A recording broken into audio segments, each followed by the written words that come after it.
Ok, agora sim, muito boa noite a todos vocês que estão nos assistindo nesse momento. Estamos começando aqui o programa Boa Noite Agreste, desta vez com a participação do professor Jonas Paz, que é o nosso convidado de hoje e vai conversar conosco aqui na nossa live, que acontece aqui no Facebook e está sendo retransmitida aí através do portal Correio do Agreste. Então, desde já, muito boa noite, professor, seja bem-vindo.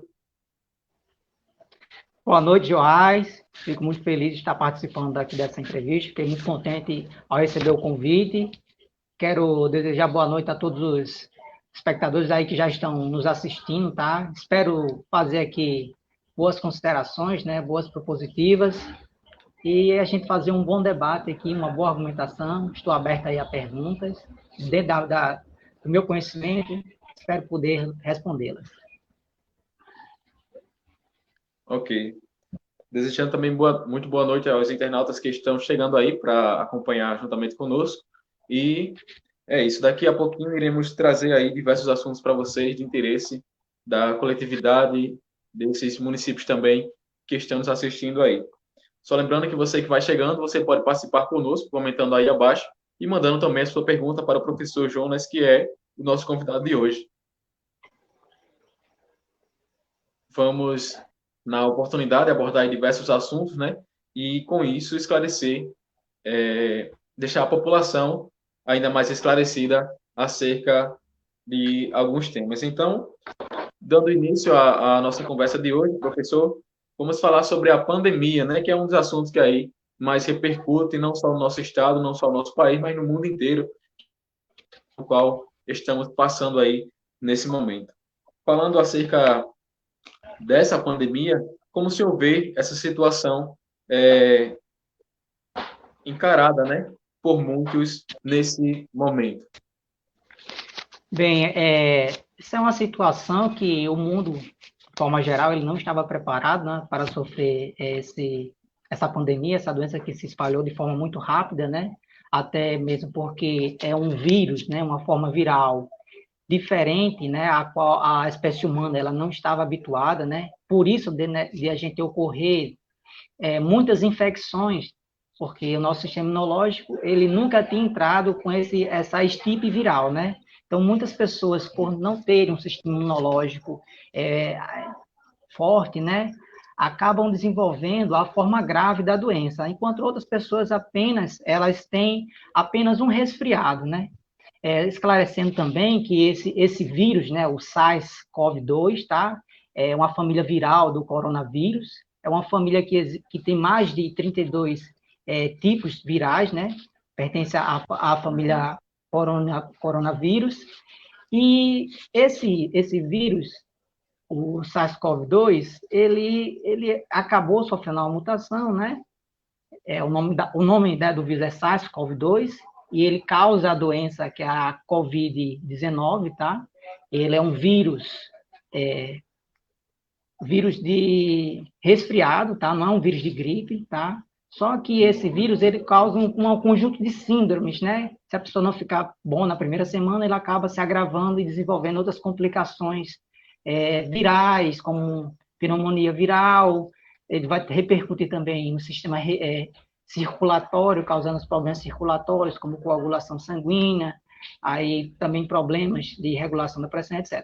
Então, a gente vê que o mundo, né, ele não estava preparado para essa virose, mas a gente vê que após, né, os primeiros surtos, os países começaram a tomar as medidas para tentar diminuir o contágio, né, viral por outras pessoas. Uma dessas medidas é o isolamento social. Então, a nível mundial, os países começaram a se preparar e a nível estadual e nacional, né, apesar da falta da credibilidade, né, do presidente de não acreditar que esse vírus fosse tão forte assim, como ele tem se mostrado agora, né, e todos estamos vendo, o Estado, né, ele desde o início tentou tomar as medidas que estavam próximas a ele, né, como o isolamento social, para diminuir a proliferação desse vírus na sociedade, né? Trazendo aqui para a cidade de Areia, né, que recebeu muitos recursos federais para o combate do coronavírus, infelizmente, a gente não está vendo de forma efetiva a aplicação desses recursos no combate à pandemia, né? Porque inicialmente foi instalado uma barreira sanitária na entrada de Areis, em apenas uma das entradas, sendo que Areis possui duas entradas, né? Uma por Georgina Avelino e outra próxima aqui a Goianinha. E essa barreira sanitária ela só vigorou por um dia, né? Então deixou de fazer a fiscalização. E não era algo muito difícil, né? A alegação dos profissionais da saúde é porque falta EPI, né, para eles executarem o seu serviço. Então, veja que, apesar de haver o recurso, falta a iniciativa da administração para que o serviço ele ocorra realmente de fato, né, porque com tanto recurso chegar, deixar faltar EPI, eu acho que isso é uma desculpa esfarrapada, até porque o Estado também ele enviou máscaras, né, que são descartáveis. Eu sei que ela não é recomendado para os profissionais de saúde, mas poderia usá-las e descartá-las enquanto as máscaras descartáveis apropriadas não chegam. Mas mesmo assim, diante de tantas cobranças, de tanta da população e de outras pessoas que se preocupam, né, com a saúde coletiva, não foi retomada essa barreira sanitária, né? Porque eu acho que é uma coisa muito simples, você está ali com os profissionais de saúde, verificando a temperatura corporal das pessoas que chegam à cidade, para, assim, se naquele momento ele apresentar uma temperatura corporal elevada acima de 39 graus, já é um indicativo que ele pode estar sofrendo alguma infecção. Então, essa pessoa deveria ser orientada a procurar o posto de saúde da cidade para fazer o teste rápido, para que seja excluído a possibilidade dessa pessoa estar com vírus, ou se confirmando a possibilidade dele estar com vírus, essa pessoa ser encaminhada à quarentena para ficar isolada, para evitar que o vírus ele se prolifere dentro da nossa comunidade. Então, acho que eu sei que não estou colocando aqui culpa nos profissionais de saúde do meu município, que eu sei que são pessoas comprometidas. Eu acho que é o que falta é a gestão, é lá de cima que vem a ordem para fazer as coisas. Né? Essas pessoas, elas estão na ponta de linha, de frente, e elas cumprem ordens, então elas ficam limitadas, e elas não podem fazer nada porque ela depende de ordens superiores. Espero que tenha respondido a sua pergunta, mas se ainda assim ficou algum questionamento, alguma dúvida, eu estou aqui para responder. Pode fazer a pergunta. Não, no momento bem explícito, bem detalhadamente mesmo, respondida, mas aqui, ao você falar sobre a fala do presidente, né, em relação a esse vírus, me lembrou quando ele classificou como uma gripezinha, né? E aí estamos vendo aí como está essa gripezinha percorrendo todo o nosso Brasil, né? Muitas pessoas morrendo e aí fica esse desrespeito, né, do presidente em relação a essa classificar uma doença tão grave, um vírus tão grave, que de respeito à vida humana, como uma gripezinha que poderia ser tratada como uma qualquer, né? Mas vamos passar adiante a próxima pergunta, que é assim, que diz a seguinte: em relação à saúde, como o senhor vê nesse momento as escolas que estão paradas aí sem aula, como o senhor vê esse momento de pandemia, nesse enfrentamento aí com essas escolas que estão paradas?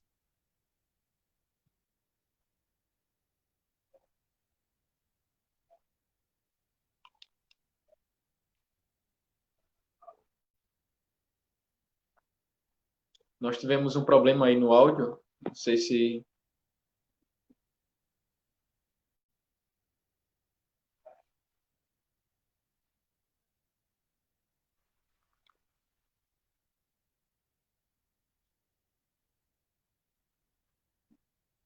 Nós tivemos um problema com o áudio daqui do professor, né? O microfone dele está mudo. Voltou? Agora sim. Voltou? Pronto, voltou. Bem, Joás, como eu estava comentando, os profissionais de saúde, né, antes de entrar na parte da educação, eles estão na ponta de linha, né, enfrentando esse vírus, combatendo esse vírus e colocando a sua vida em risco, né, para tentar proteger a vida dos populares, da população, né, da comunidade geral, e aqui no nosso município, né. Então, existe uma portaria do Estado, né, que autoriza o pagamento de 10% a mais de insalubridade para esses profissionais de saúde, né? Então, está autorizado. Então, várias cidades vizinhas aqui estão pagando esse 10% a mais com o dinheiro que veio para enfrentamento ao coronavírus, né? Então, Parnamirim autorizou esse pagamento, então veja que os profissionais da saúde eles já recebem um valor de insalubridade de 30%, mas algumas cidades estão pagando 10% a mais, então, no total, passam a receber 40%. Veja que é um valor, assim, um incentivo, né? Insignificante quando a gente compara você colocar a sua vida em risco, né? E o sindicato aqui de Areis, Sindicato dos Servidores, ele protocolou um requerimento solicitando ao executivo que pagasse esses 10% a mais para gratificar o trabalho desses profissionais. Entretanto, Joás, felizmente a gestão ela não é sensível, né? Ela é muito ingrata pelo serviço que esses profissionais estão fazendo e ela não executou, ela não pagou esses 10% a mais, ficou em silêncio. E ainda mais preocupante a situação, porque o requerimento também solicitava que o legislativo tomasse uma atitude para que esses 10% a mais fossem dados aos profissionais e tivessem seus serviços reconhecidos, né? Os profissionais, os condutores de ambulância, os enfermeiros, os médicos, para que eles, né, estão ali naquele estresse, no dia a dia, enfrentando, porque a gente sabe que é estressante você estar combatendo uma coisa invisível, né, um vírus. E os vereadores do nosso município, eles também se calaram, eles taparam os ouvidos e fizeram de conta que não estão escutando. Então, veja que a população, né, os profissionais da saúde estão totalmente abandonados do nosso município. Eles não possuem realmente legisladores, servidores, né, vereadores, que correspondam aos anseios dele, que estejam ali cobrando seus direitos. Diferentemente, existem outros municípios no qual alguns vereadores tomaram a iniciativa e protocolaram leis para que autorizar o executivo a pagar esses 10%, que nem precisava, né? Nem precisava, mas nem para obrigar o executivo a pagar, a nossa Câmara de Vereadores tem coragem. Eu acho porque eles, acho que vivem em conluio com a gestão. Então, acho que ali não faz de conta, né? Infelizmente, os servidores da saúde, eles estão abandonados em relação ao enfrentamento ao coronavírus, estão enfrentando esse vírus com a cara e a coragem, e eu deixo aqui meus parabéns a esses servidores que estão lutando todo dia, e a gente ouve relatos, né, existe do estresse que está sendo para essas pessoas, né? Peço a Deus que dê forças a essas pessoas, que continuem combatendo o vírus, que a gente vai vencer essa, e está muito próximo à nossa vitória. Com relação, Joás, você me perguntou sobre a questão das escolas, né? Dos alunos estarem sem aula. Assim, olha, é uma questão muito delicada, né? A gente vê a inércia da Secretaria de Educação. Não é tomada nenhuma medida. Você veja que nosso grupo, né? Aqui o professor Elias, o professor o Carlos Alaminhos, né, doutor Carlos Alaminhos, o companheiro Maciel e outras pessoas mais, nós usamos as redes sociais para provocar essa gestão, para ver se ela faz alguma coisa. E assim, graças a Deus, aos poucos, ela está fazendo alguma coisa, mas é uma coisa muito incipiente, muito, muito devagar. E a Secretaria de Educação, ela parece que está adormecida, está num sono eterno. Parece que ela está mais doente do que quem pegou o coronavírus, porque ela não faz nada. Então, a gente vem lá, desde a cobrança para que a secretaria entregue os kits merendas, os primeiros, né, do primeiro mês, e foram entregues, mas não para todos os alunos, nem todos os alunos eles foram contemplados, sendo que a secretaria até abril já recebeu quase 93 mil reais de recursos para alimentação para as crianças, né? E não foi distribuída essa alimentação. Não está sendo distribuída, e as pessoas estão observando isso. Veja que é muito difícil, nessa pandemia, a gente sabe que existem famílias constituídas, e somente pai ou mãe, que às vezes tem 5 filhos, 3 filhos, e enfrenta dificuldades econômicas, né, para trazer alimento para dentro de casa. E a gente sabe que uma dessas refeições dessas famílias é feita na escola. Então, essa escola, ela cumpre esse papel social de trazer uma alimentação de qualidade para essa família também, além de ofertar uma educação também boa, né, de qualidade, mais alimentação. E a gente, aqui em Areis, né, não está acontecendo essa distribuição. Eu queria parabenizar o município de Georgina Avelino, né, que a gente tem acompanhado pelas redes sociais, né, que essa distribuição está ocorrendo de fato, né, e ela está distribuindo muito mais do que está chegando para o Programa Nacional de Alimentação, né, foram mais de 600 cestas distribuídas no município, né, não foi isso correto?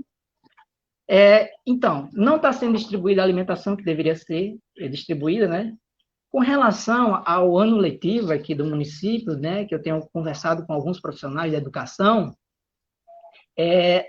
não está sendo feito nada, não está sendo tomando nenhuma medida para minimizar os efeitos da pandemia com relação aos estudos dos alunos, né? Então, os alunos também estão abandonados. Alguns pais, para não deixarem os alunos sem estudar, né, estão pagando professores particulares para que o aluno ele tenha aí um acesso mínimo ao estudo, né, estudar alguma coisa. Diferente de outros municípios aqui vizinhos, por exemplo, Goiânia, né, ele tem adotado o sistema de ensino remoto.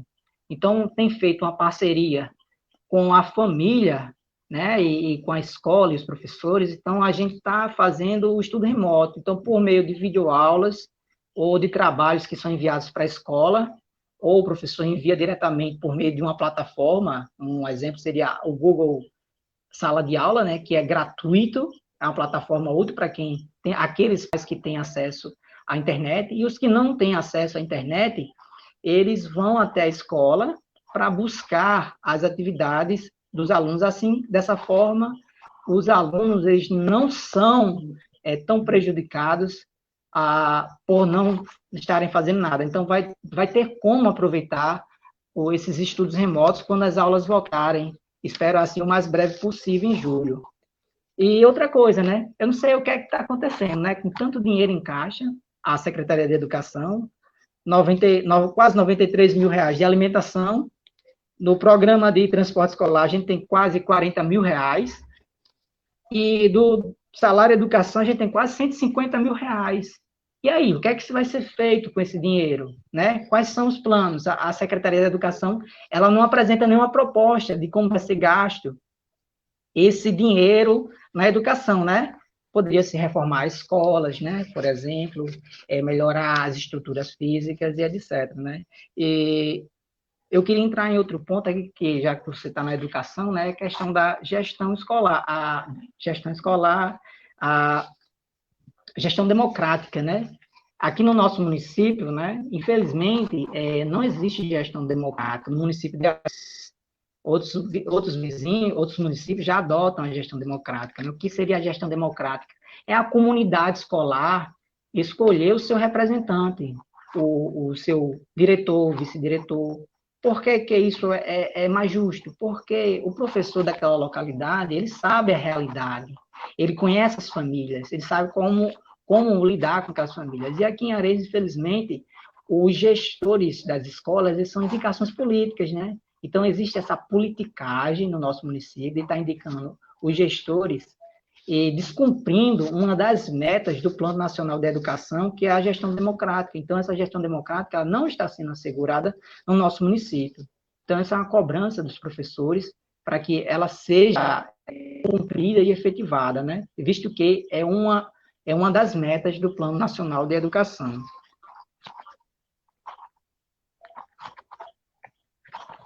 Ok, ok. Em caso, na sua opinião, o que mais bateu o conflito tanto também no nosso estado do Rio Grande do Norte. Cortou um pouco aí a sua pergunta, cortou. Eu vou aqui que diz a pergunta é a seguinte, na sua opinião, dificulta o combate ao Covid-19 no município de Areias como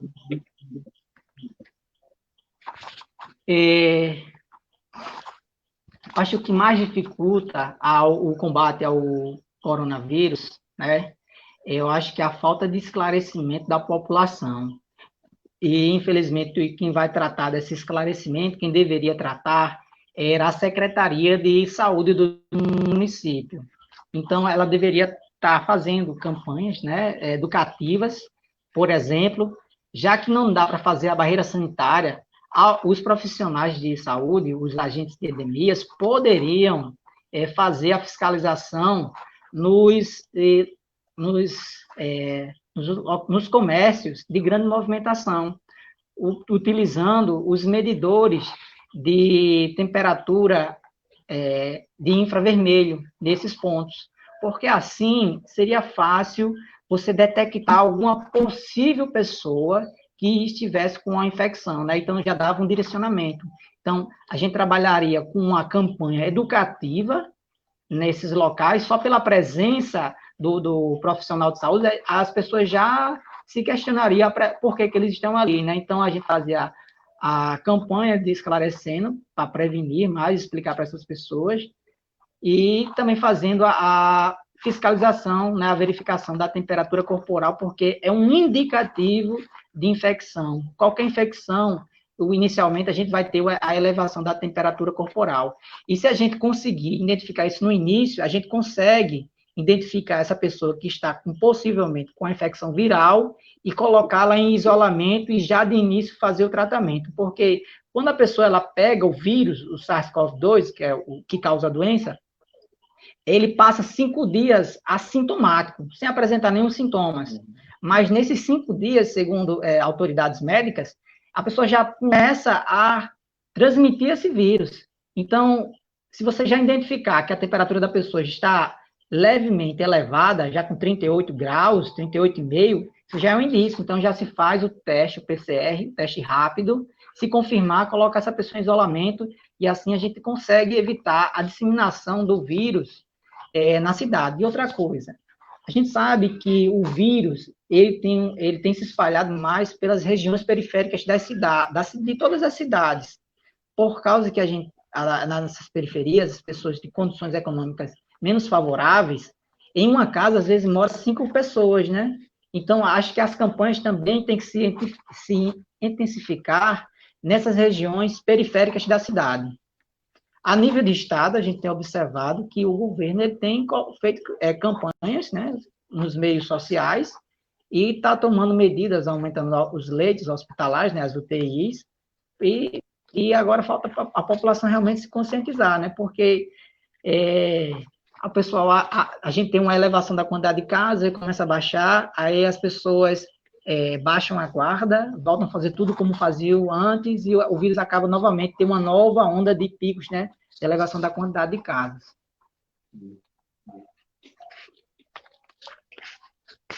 Ok. Dando continuidade inicial, a primeira pergunta, como que eu vejo a saúde do município de Areia? Cortou um pouco. Município de Areia. Cortou. Ok. Eu sei que anteriormente, já comentou com a saúde, mas dando continuidade à nossa sequência de perguntas, como o senhor a situação da saúde do município de Areia? Assim, pelo que eu tenho acompanhado, né, a saúde de Areis, a gente vê que realmente falta deixa muito a desejar, né? A reclamação dos conterrâneos, né, da população aqui, é que quando vai buscar exames, seja laboratoriais, ou seja, encaminhamentos para cirurgias mais complexas, essas cirurgias, quando não são negadas, elas demoram muito tempo para serem liberadas. Agora, dizer a você o porquê, eu não sei. Talvez a secretaria ela possa ser questionada sobre isso e explicar porquê dessa morosidade em estar liberando os exames de maior complexidade. Outra coisa que a população ela tem comentado, falado, é que a questão dos exames clínicos laboratoriais, tipo hemograma, esses exames, às vezes, têm recorrência, né, de o aparelho está quebrado, ou, às vezes, o profissional que faz o exame, ele não está presente na unidade de saúde. Então, visto esse cenário, né, da saúde, e além de conta, a gente vê que a gente tinha um hospital, né, o Hospital Dr. Juca, e é que a gente, quando vai a esse hospital, a gente observa, né, que há uma precarização da estrutura física do hospital, como camas quebradas, né, é, a sala de cirurgia ociosa, né, com equipamentos que poderiam estar funcionando e que não está funcionando, podendo estar oferecendo serviços para a população, que agora no momento não está, né? Então, esse cenário de precariedade que só se justifica por um motivo, é falta de boa administração. Ok. Vamos ver agora uma pergunta. E eu quero deixar uma coisa clara. Talvez não quero aqui, eu acho que não é pelos profissionais que estão na linha de frente, tá?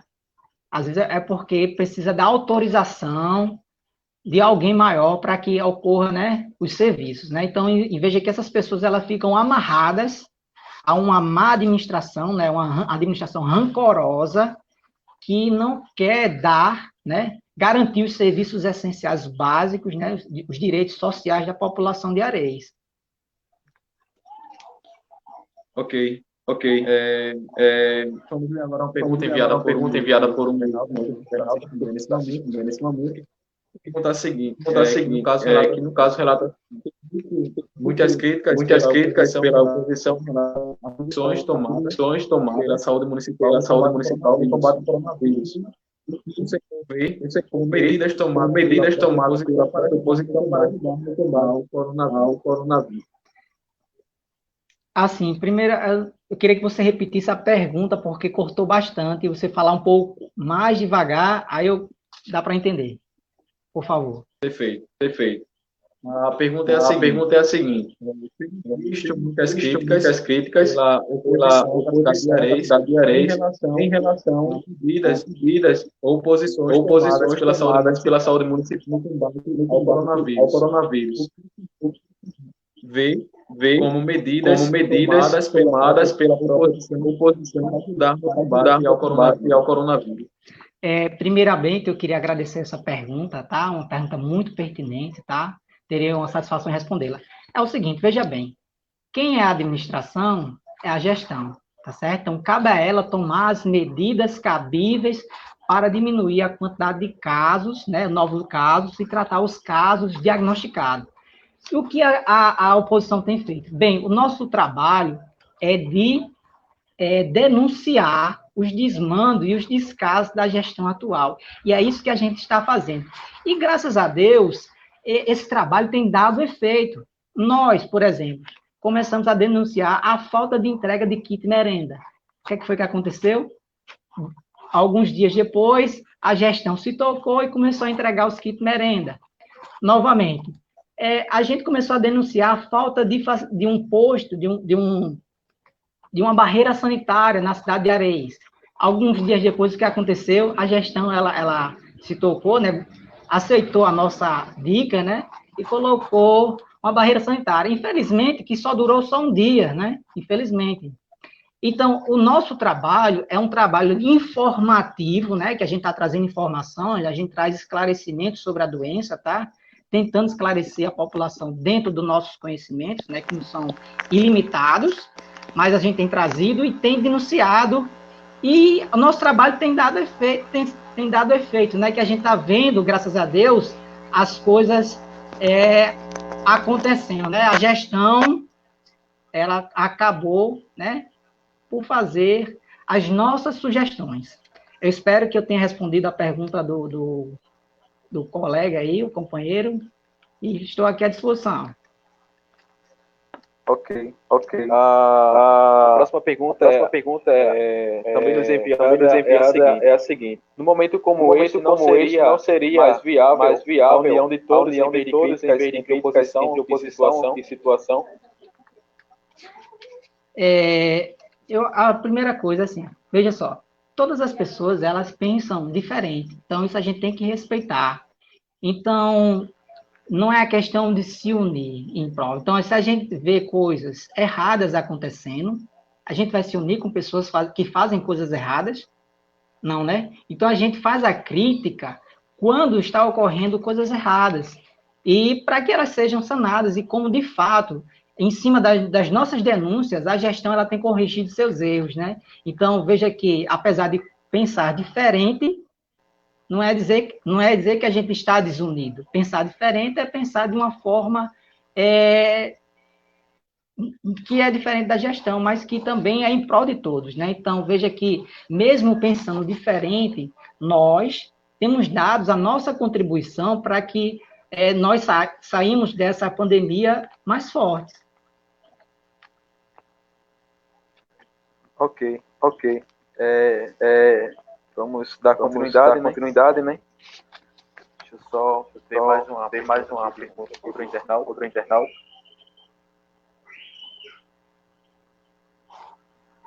Ainda continuando em relação ao coronavírus, qual a sua análise acerca das medidas já adotadas pelo governo do Estado no combate ao coronavírus? Eu vejo de forma positiva, tá? O governo, por si só, ele não consegue vencer o vírus, então ele precisa fazer a conscientização da população para conseguir vencer o vírus, né? Ele não consegue. O governo, né, ele vai atender aqueles casos de maior complexidade, como os hospitais regionais atendem, né? É quando os hospitais das cidades não conseguem atender aquele paciente, né? Normalmente, quando o paciente ele passa para a segunda semana da infecção viral e aí começa a apresentar as complicações respiratórias, as complicações hematológicas, né? Então, o Estado vai estar dando essa assistência nos hospitais regionais e nos novos leitos, né, de UTI e de estabilização que tem aberto em várias regiões do Estado. Essa é uma das medidas que o governo tem feito, né? E, em contrapartida, né, nas redes sociais, o governo ele tem feito campanhas para que as pessoas elas diminuam a sua circulação, utilizem máscaras, tenham hábitos higiênicos maiores, né, o hábito de estar lavando as mãos, e ao sair de casa, quando voltar, trocar as roupas e etc., né, para evitar o máximo dessa pessoa se infectar, e aquelas que se infectarem, o governo, né, junto com as secretarias de Estado e dos municípios, está orientando que essa pessoa fique em quarentena resguardada. Mas a gente sabe que, infelizmente, algumas pessoas elas não são sensíveis, né, não se colocam no lugar do outro, não têm empatia pela vida do outro, e às vezes acabam desrespeitando essas medidas e acabam se infectando e acabam infectando outras pessoas. Então, eu vejo de forma positiva. É claro que existe as suas críticas, é claro que precisa melhorar, mas eu acho que o governo, né, do Estado, ele pegou um Estado em condições financeiras, econômicas, né, difíceis. Mesmo assim, eu acho que ele está conseguindo dar o retorno para a sociedade, né, de forma, dentro das suas limitações, na forma adequada que tem sido, né? E graças a Deus tem conseguido poupar vidas, né? A gente lamenta pelas vidas que se foram, né? A gente deixa aqui nossos sentimentos para os familiares e eu acho que está conseguindo vencer o coronavírus, o Estado. E a gente vai passar por isso, né? Eu acho que talvez a fase mais difícil tenha passado e agora a gente tem uma tendência ao número de casos diminuir. Ok.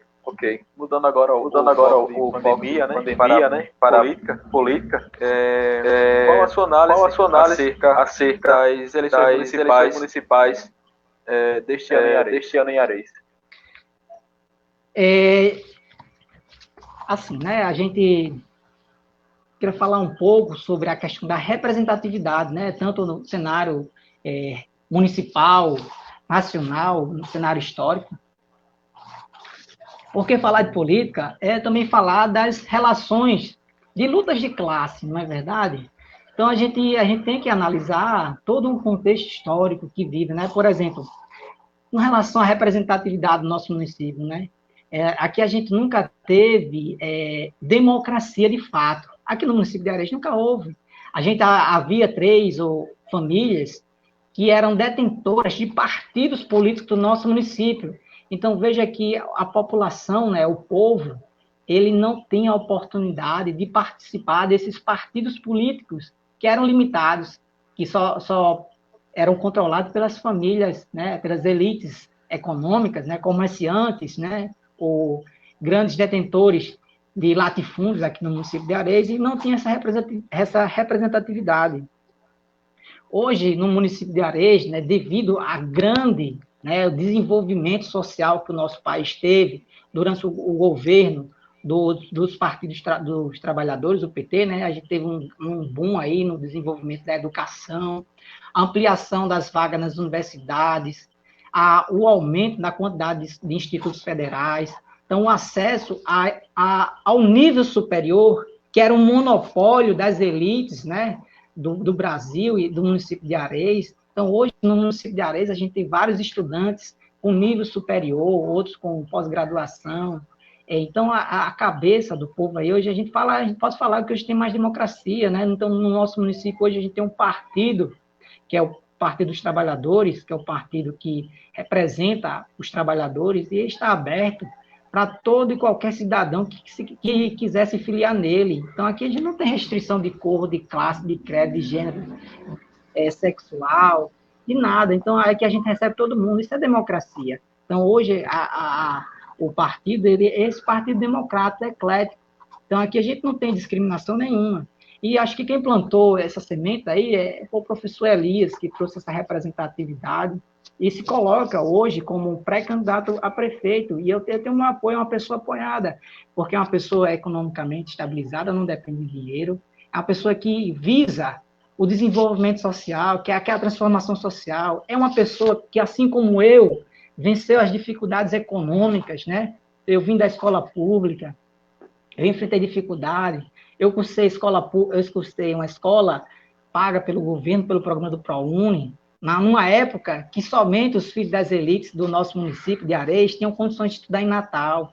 Então, eu venci por esses programas sociais. E hoje eu sou servidor público, sou economicamente estável, não dependo de cargo público. Eu entrei na política para fazer justiça social.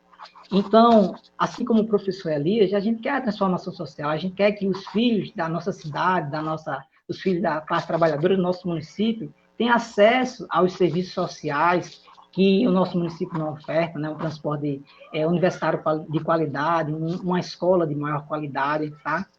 E a gente vê na política o meio de a gente fazer essa transformação social, porque hoje a gente não vai pegar mais em armas, né, para fazer uma revolução. Hoje a revolução ela se faz por meio do voto. É a arma que o povo tem para transformar a sociedade. Então, assim, esse cenário, né, dessa política, a gente tem que estar a gente tem que estar a viver política, porque hoje tudo é política. Toda decisão que nós vamos tomar na nossa vida é política. Se é na saúde, é uma decisão política. Se é que carro comprar, né, ou não comprar, é uma decisão política dentro da nossa casa. Então, o ser humano, eu sou um cidadão, então eu sou um ser político, então não dá para a gente escapar da política. Então, eu quero, assim, já que você falou nesse ponto, né, deixar uma frase para a população refletir, né, que não é minha, mas é uma frase que fala e tem muito a ver com o contexto que nós vivemos atualmente. O preço, né, que o homem de bem paga por não participar da política é ser governado por canalhas. Por canalhas, pessoas que só querem usufruir dos bens públicos para si e não querem dá-lo para a população. Então, essa frase é de Platão, 2.500 anos atrás. Então, ele já deixa uma lição. Então, se a gente quer ter uma sociedade mais justa, a gente tem que saber escolher bem os nossos representantes.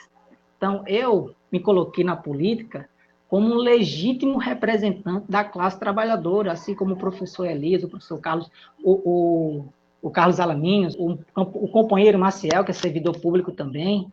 Então, a gente tem uma história de luta. Então, a gente sabe o que é que o cidadão sente, sabe o que o cidadão passa. Porque, imagine só, se um candidato, por exemplo, um vereador, ele é um empresário, tá certo? E ele se elege. Vamos refletir. Ele vai fazer política para quem? Para os empresários. Agora, um trabalhador, um professor, ele se elege. Para quem que ele vai fazer política? Fazer política para a classe trabalhadora. Então, a sociedade tem que ter clareza em quem escolher seus representantes. Então, quanto mais pessoas do povo entrarem na Câmara Legislativa do nosso município para representar essa população, a gente vai ter a transformação social de dentro para fora do sistema no poder público. Porque, fazendo uma análise histórica, tanto a nível de Brasil, como a nível do nosso município, você observa depois da proclamação da República, as elites agrárias, econômicas e comerciais, elas tomaram o poder, né, do imperador para si. Então, no nosso município, as elites dos nossos municípios, que detinham grande poder econômico de terras, que davam emprego para a população, então elas se empoderaram da administração pública e fizeram do poder público um comitê de interesses particulares. Então, essas pessoas que estão hoje da administração pública, elas não representam os interesses da população, elas representam os seus próprios interesses. Então, a população tem que ter clareza que os seus representantes são aqueles que nascem dentro das causas sociais, né, da sua própria classe social. Como eu, tem outros colegas aí que nasceram da classe social, que venceram, conseguiram vencer. A gente conseguiu vencer uma barreira. A gente enfrentou todos e todos. Hoje a gente tem um nível superior, porque a gente foi muito difícil. Então, imagine só você trabalhar 8 horas, fazer cursinho à noite, fazer um curso superior e hoje ser servidor público. Então, foi uma trajetória muito grande. Então, a gente que conseguiu vencer, né, e venceu essa elite do atraso, a gente quer chegar aos cargos públicos para fazer justiça social e promover programas sociais. Só citando, por exemplo, olha, na nossa cidade, o esporte está morto. Qual é a política pública que existe no nosso município para o esporte? É zero. Então, a gente tem que reavivar, tem que trazer isso de volta, promover, porque a Areia, ela já revelou grandes talentos do esporte em várias categorias, como no futebol, e outras artes marciais, jiu-jitsu e etc., né? E tem vários também na natação também, e isso não é visto, isso não é valorizado, então tem que se voltar as atenções para essas pessoas, valorizar o esporte, a gente tem que trazer políticas, né, que a gente tem que eleger representantes que valorizem o esporte, a cultura do nosso município está enterrada, a gente tem que trazer isso de volta. A Areia era uma cidade muito festiva, né? A gente tinha várias quadrilhas de São João, todo mundo se juntava para assistir, era representativo, e hoje não existe mais isso. Então, tudo isso vai de encontro a quê? Escolher os representantes certos, os representantes do povo. Me estendi bastante, né? Tudo bem. Dando continuidade, o que na sua opinião, vai mudar nesse ano de eleição, uma vez que passamos por uma pandemia como essa. O mundo está mudando, né? Não tem como a gente conter a mudança, a evolução, tá certo? A democratização cada vez mais, né? Com a internet, né, o advento da internet, celulares e tal, então essa formação, ela continua.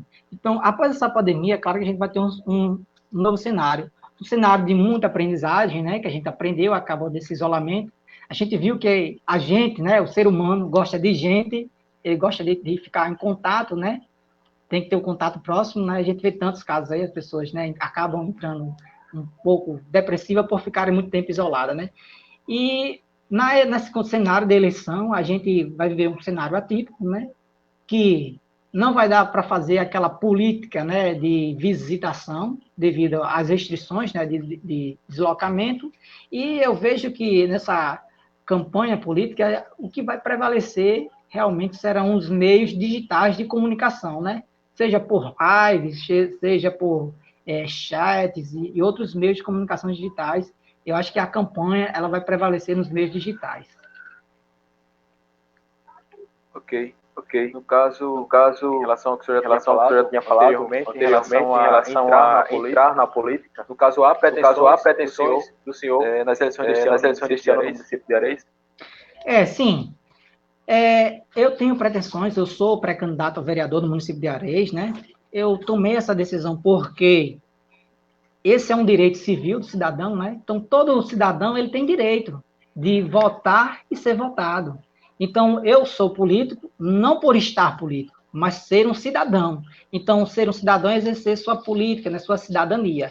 Então, dentro desses meus direitos civis, eu sou pré-candidato a vereador no município de Areias, e eu tenho pretensões, né, de representar a minha comunidade, né, dialogar com elas, né, quer dizer que os projetos que tenho não são projetos meus, são projetos construídos com um diálogo com a comunidade. Eu tenho pretensões de fazer uma campanha propositiva, né, dialogando, criando projetos junto com a comunidade, e não fazer uma coisa autoritária, né? Porque eu acho que o povo sabe o que ele quer. O papel do vereador é ouvir o povo, né? Saber os anseios do povo, trazer para a Câmara e transformar aqueles anseios em leis para serem executadas pelo Executivo.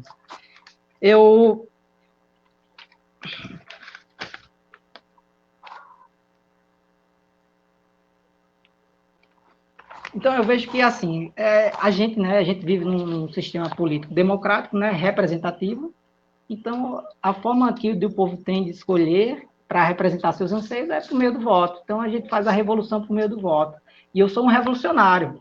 A palavra revolução quer dizer transformação.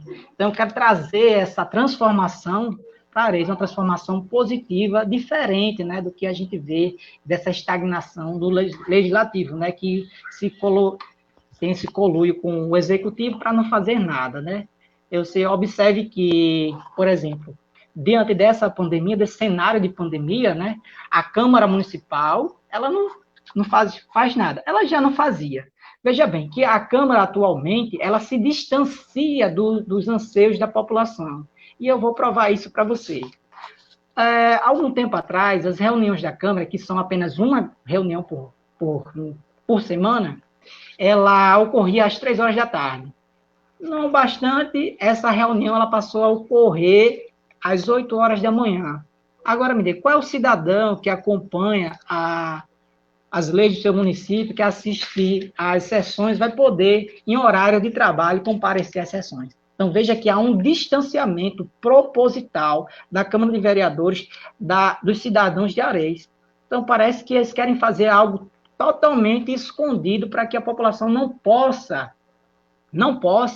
intervir. Inclusive, eu queria parabenizar a Câmara de Georgina e outras mais que, inclusive, além de ter, né, nada, né? Então, ela é gravada e o cidadão ele pode acompanhar pela internet. Mas aqui em Areias, não. Aqui em Areias ninguém pode acompanhar, não. Quanto menos gente, melhor.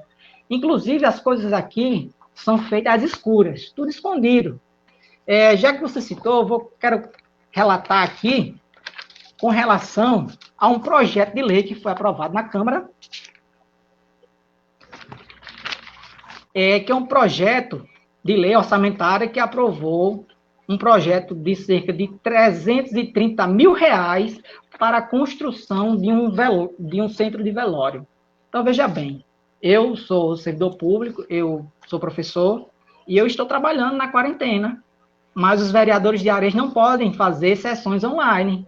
Agora, quando é para aprovar projeto do executivo, eles podem. Eu não sei onde foi feita essa sessão. Então, veja só, que foi aprovado um projeto de quase R$330 mil para a construção de um velório, tá certo? Foi aprovado, sem, no mínimo, ser feita uma consulta pública para a população. Será que a construção desse velório, centro de velório, é de interesse público nesse momento? Então, isso não foi levado em consideração. Veja que o distanciamento dos vereadores do nosso município não foi escutado a população. 330 mil, um local para sepultar os seus entes queridos, né, para velar, né? E, assim, é um valor muito alto. E também, veja o momento em que nós estamos vivendo, né? Ao invés de pegar esses 330 mil e usá-los para construir um centro de velório, vamos aplicar esse dinheiro para salvar vidas, né? Por que não compra um respirador para Areias? Por que não já se comprou? Por que a Câmara de Vereadores, onde é que estão vocês? Vocês não têm sensibilidade?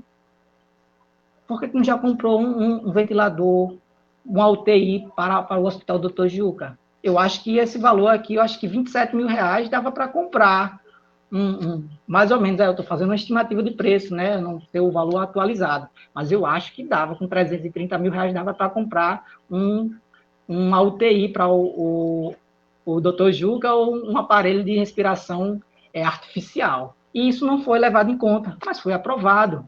Outra coisa, se tem tanto dinheiro sobrando, ao invés de investir num centro de velório, que eu acho que é importante, mas não é o momento agora. Esse dinheiro poderia ser voltado também para a educação. A escola Felipe Ferreira, na comunidade do Urucará, ela não tem quadra poliesportiva. Nem a escola Eusildo Smith, em Patané, não tem quadra. Por que não se pensa em construir uma quadra poliesportiva coberta para essas escolas? Para as crianças dessas comunidades terem direito de fazer uma atividade de educação física digna, porque eles ficam fazendo, mas é no campo, ficam sujando os pés de areia, ficam todos sujos, suja o fardamento. Então, eles carecem desse equipamento de educação. Inclusive, Joás, tem mais dinheiro, sabia? Olha, no salário educação, a gente tem quase 150 mil reais, e esse dinheiro também poderia ser usado para construir esse equipamento. E por que não se faz? O que é que está faltando? Ao meu ver, tá? Ao meu ver, eu posso estar errado, mas eu acho que falta interesse da gestão, tá certo? Então, deixo aqui a minha indignação, tá? Porque eu acho que, primeiramente, a vida, então, esse dinheiro poderia estar aí comprando uma UTI, um respirador artificial para o Hospital Dr. Juca, para que a gente possa salvar vidas, primeiramente, antes de estar pensando em construir um centro de velório, tá? Deixo aqui também o meu reclame. Ok. Como professor, o senhor obviamente sabe as dificuldades que a educação terá pós-pandemia. O que o senhor sugeria para contornar essa situação?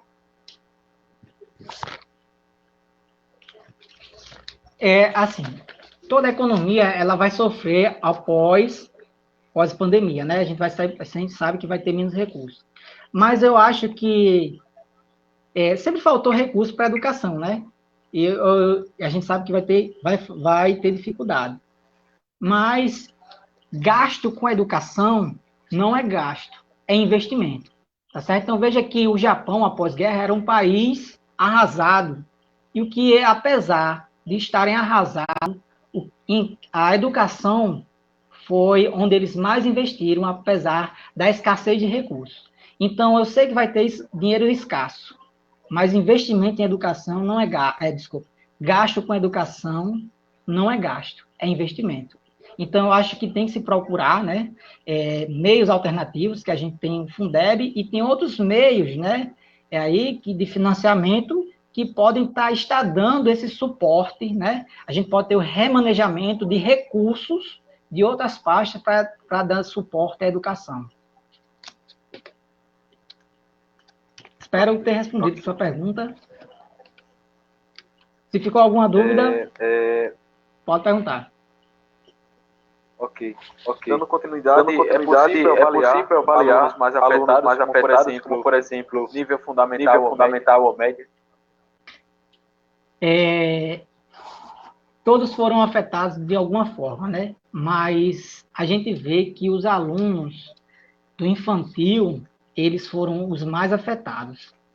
E, assim, o cenário vai variar de uma escola para outra, porque existem escolas do estado que não adotaram o ensino remoto. Por exemplo, a escola de Areis, até onde eu sei, ela do estado, que é o ensino médio, que é responsabilidade do estado, ela não adotou o ensino remoto, tá certo? Agora, existem outras escolas em outros municípios do estado que adotaram o ensino remoto. A gente já sabe que esse ano letivo, ele não termina mais esse ano, tá? Não, ele vai ter esses dias que ficaram sem aulas, eles terão que ser repostos pelos professores. A gente vai ter que trabalhar aos sábados e domingo para igualar, né, esse ano letivo. E isso vai até 2023. Mas a gente sabe realmente que alguns alunos eles serão mais afetados do que outros, principalmente os alunos da escola pública, né? Porque a gente sabe que a escola particular, né, e pelos pais também terem mais condições econômicas, eles acabam conseguindo diminuir esse impacto utilizando os meios digitais, né, por meio de videoaulas e ensino remoto. Mas a escola pública, nem todos os pais, né, conseguem ter acesso a essas ferramentas. Ok. E para concluir, vamos entrar aqui novamente na política, no assunto, né, no caso, para saber qual a sua análise acerca dos mandatários que disputarão as suas reeleições. Assim, é mais do mesmo, né? É mais que não faz nada, né? Praticamente a gente não vê, porque, veja bem, um dos princípios da administração pública é da publicidade. Então, veja que o legislativo do nosso município, ele faz as coisas escondido, sem fazer consultas públicas. Então, os mandatários atuais fazem tudo às escondidas e a gente acaba sabendo depois, por terceiro, o que foi feito. Então, eles não têm a coragem, eles se distanciaram da população e fazem coisas contra o interesse público da população, que acho que só tem interesse deles, né? Mas não tem interesse da população, como no caso citado do centro de velório, porque não foi ouvida a população. Será que é de interesse da população, nesse momento, a construção do centro de velório? Ela não foi consultada. Então, veja que os mandatários atuais, eles desrespeitam, né, os anseios da população, eles taparam os ouvidos para a população. Então, a população ela está vendo isso, espero que ela esteja mais consciente, né, e que reflita e possa colocar outras pessoas realmente comprometidas com a causa trabalhadora, com a classe social, comprometidas com os serviços sociais que o Estado pode oferecer por meio de mandatários, né, de representante legislativo, porque eles têm que ter a clareza que quem faz as leis, né, é o legislativo municipal. Então, o executivo, né, na administração pública, o executivo só vai fazer aquilo que a lei manda. Então, se a gente tiver bons legisladores, bons representantes, a gente vai fazer boas leis, obrigando o executivo a aplicar os serviços sociais que ele tem a obrigação de prestar para a sociedade. Além disso, com relação à fiscalização, tirando algumas exceções, pequenas exceções, né, com relação à fiscalização ao executivo, os atuais mandatários, eles não estão fazendo a fiscalização. Por exemplo, o que é que está sendo gasto nessa pandemia pelo executivo? Algum vereador colocou algum requerimento, colocou alguma proposição de lei para que o município preste contas a cada 15 dias dos gastos com a pandemia? Nenhum colocou. Então, veja que eles não estão prestando um bom serviço para a comunidade. Diferente do nosso município do município vizinho aqui, Goianinha, a prefeitura ela não precisou ser pressionada pelos vereadores. Ela mesma posta os gastos que estão sendo feitos com a pandemia. E aqui no nosso município, não. Parece que todos se calam com propósitos, eu não sei, mas o que aparentemente demonstra, parece que são propósitos pessoais. Ok. Então já concluindo a nossa conversa de hoje, só agradecer a sua participação aqui na nossa live e deixar o nosso espaço aberto para as suas considerações. Tá bem. Eu quero agradecer a todos, né, que nos assistiram até aqui, que tiveram paciência. Quero agradecer a todos que fizeram perguntas. Espero ter respondido todas as perguntas à altura, né? E estou aí, né? Estou me colocando como pré-candidato a vereador e estou à disposição. O meu Facebook é Jonas Paz. Quem quiser entrar lá para, quem sabe, dar uma ideia, uma sugestão, estou aberto a sugestões, tá? E agradeço a oportunidade do Joás, né, do portal do Agreste, ter aberto essa janela para a gente poder dialogar sobre o município de Areias, trazer aqui, me apresentar para a minha comunidade, para os amigos que ainda não me conhecem, e desejar o meu boa noite a todos aí que ficaram conosco até esse momento. Ok, boa noite a todos vocês que nos assistiram. Boa noite, professor Jonas, e até uma próxima live aqui no Facebook. Até. Muito obrigado.